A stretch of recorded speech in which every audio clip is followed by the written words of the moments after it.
is the Qur'an. It is a set of 7th century revelations from God made to Muhammad in 2 cities, Mecca and Medina, in what is now Saudi Arabia.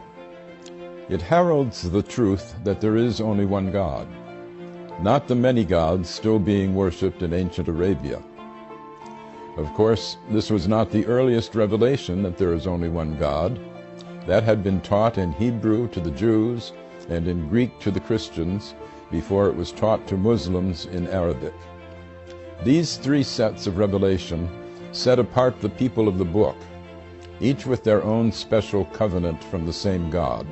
There is only one. We believers in one God are on the same team, as it were, and should protect one another's places of worship, listed in the Qur'an as monasteries, churches, synagogues, and mosques, where God's name is much invoked. The Qur'an does not confine God's action to the formal covenants of religion.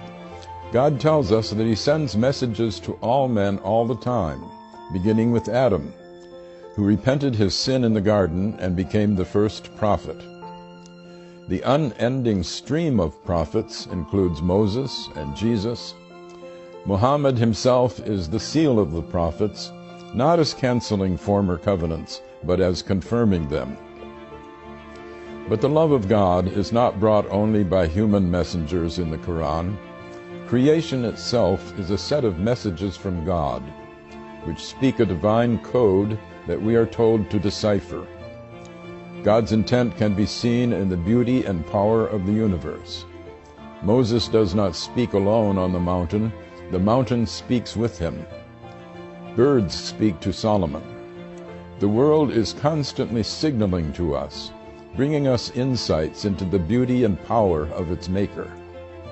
This should call us to a reverence for God's handiwork, an important message for our ecologically challenged era. The Qur'an has more of poetry in it than of legislation. It sets ethical norms while stressing the need for mercy in our dealings with God's fellow creatures. Force is allowed only for self-defense and never as a way of spreading religion. Commercial dealings with fellow Muslims or with non-Muslims should be meticulously fair and never extortionate. The relations of the sexes were still polygamous in the 7th century, as among the ancient Hebrews and the original Mormons, but women are to be honored. In fact, the dowry that was paid to a husband's family by the bride's family in Europe was paid in the Qur'an directly to the bride, and she retains this bride right even if the husband divorces her or if she divorces him. This carved out an area of women's rights unparalleled in the 7th century.